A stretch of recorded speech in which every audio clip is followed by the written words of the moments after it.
Bismillahirrahmanirrahim. Assalamualaikum warahmatullahi wabarakatuh. Alhamdulillahirabbil alamin. Wassalatu wassalamu ala asyrafil anbiya'i wal mursalin sayyidina wa maulana Muhammadin wa ala alihi wa sahbihi rasulillahi ajma'in. Bersyukur atas nikmat yang telah diberikan Allah SWT sehingga kita masih bisa berpuasa di bulan Ramadan ini. Semoga ibadah puasa kita di beberapa hari yang lalu diterima oleh Allah SWT, dan puasa kedepannya dibantu Allah dalam menjalankan aktivitas ibadah dengan semaksimal mungkin. Salawat dan salam kita sampaikan kehadirat Nabi besar kita Muhammad SAW. Allahumma shalli ala sayyidina Muhammad wa ala ali sayyidina Muhammad. Assalamualaikum ya Rasulullah, ayuhan Nabi wa rahmatullah wabarakatuh. Sahabat kurma yang dirahmati Allah SWT, bulan Ramadan adalah bulan di mana diturunkannya Al-Quran. Sebagaimana firman Allah SWT, Syahrul Ramadana allazi unzila fihi Al-Quran. Di bulan Ramadan ini adalah bulan diturunkannya Al-Quran. Di dalam surah yang lain, Inna anzalnahu fi lailatul qadr. Sesungguhnya ia Al-Quran itu diturunkan pada malam Lailatul Qadar. Dan malam Lailatul Qadar itu berada di bulan Ramadan. Dan keberadaan malam Lailatul Qadar itu merupakan sebuah misteri yang harus kita usahakan bersama-sama agar bisa mencapainya. Sahabat kuma yang dirahmati Allah Subhanahu wa taala, sebagaimana kehidupan para sahabat dan para pejuang dakwah terdahulu, mereka senantiasa berlomba-lomba mendekatkan diri dan menguatkan kualitas hubungan mereka kepada Al-Quran. Di antara hubungan dan kualitas kita terhadap Al-Quran itu dibagi atas beberapa hal. Yang pertama adalah tilawatil Quran. Dalam sebuah hadis yang diriwayatkan oleh Imam Al-Baihaqi, afdalu ibadati ummati qiraatul Quran. Sebaik-baik ibadah umatku adalah membaca Al-Quran, tilawah Al-Quran, tadarus Al-Quran. Seperti kita lihat contoh para sahabat Nabi, para ulama-ulama terdahulu. Imam Bukhari dalam bulan Ramadan menghatamkan 60 kali dalam satu bulan Al-Quran. Kemudian kita lihat dalam kisah Abdullah ibnu Mas'ud, ia ingin sekali agar dalam satu hari itu bisa menghatamkan Al-Quran. Namun diajari dan diingatkan oleh Rasulullah agar ia bisa khatam dalam 3 hari sekali, sehingga ia bisa mentadaburi Al-Quran yang ia baca. Kenapa para sahabat begitu berlomba-lomba dengan Al-Quran ini? Karena tentunya ada keutamaan. Keutamaan yang pertama adalah satu huruf Al-Quran itu mengandung 10 kebaikan. Para sahabat kuman yang mati Allah SWT, kebaikan itu Allah tuangkan dalam kenikmatan-kenikmatan yang hidup yang bisa kita rasakan. Satu, bisa berupa hubungan yang harmonis antara suami istri. Dua, bisa hubungan yang harmonis antara tetangga dan kita. Tiga, bisa memiliki generasi anak-anak yang mudah diatur dan mudah dididik.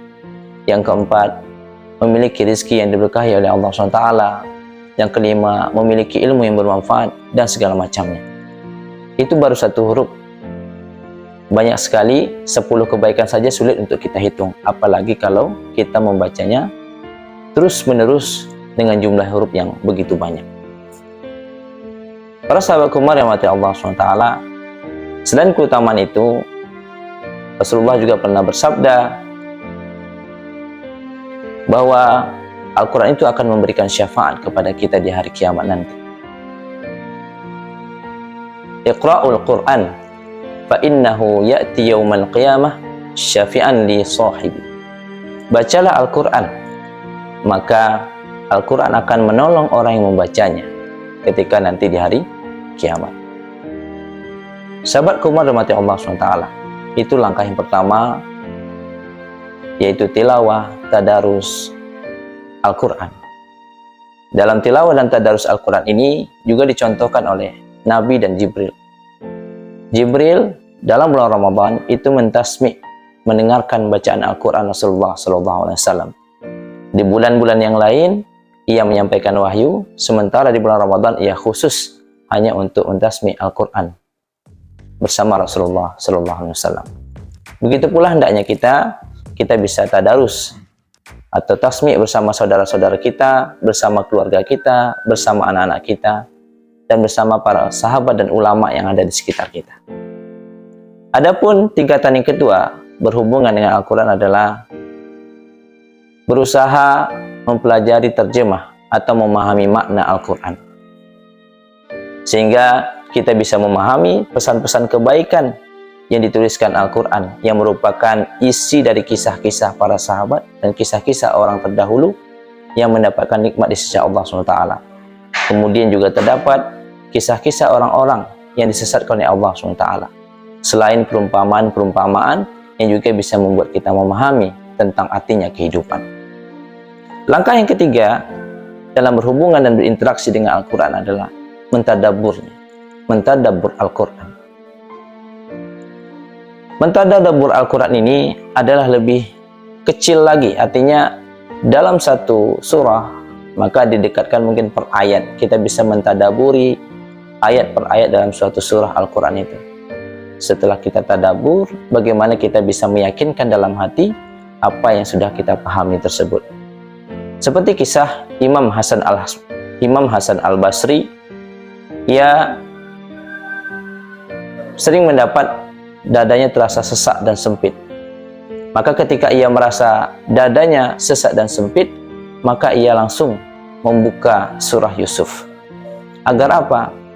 Ketika ia membaca surah Yusuf, bahwa sesak dan sempitnya dada yang ia rasakan, tekanan yang ia rasakan, tidak sebanding dengan tekanan yang dirasakan oleh Nabi Yusuf alaihissalam. Masya Allah. Para sahabat kumar yang mati Allah SWT. Itulah pentingnya mengapa kita mentadaburi Al-Quran. Sehingga seperti Imam Hasan Al-Basri tadi, kita bisa meningkatkan motivasi hidup kita, bahwa di antara kesedihan yang kita rasakan, masih banyak lagi yang lebih sedih di antara para nabi yang telah melewati kita. Kemudian yang keempat adalah tahfiz Al-Quran.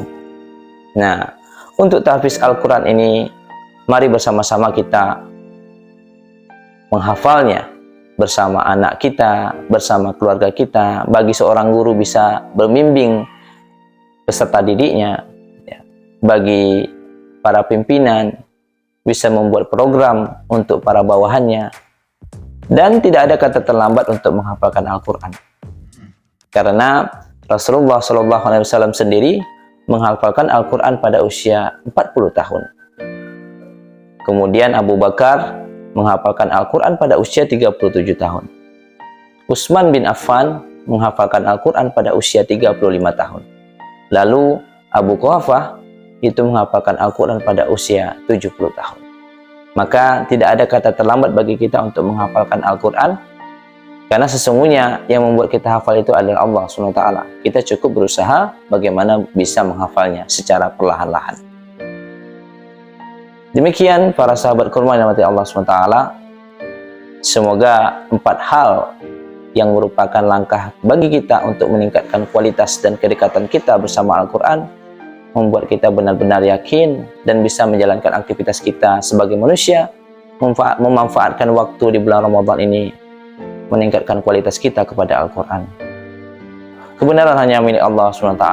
Afwan minkum. Assalamualaikum warahmatullahi wabarakatuh.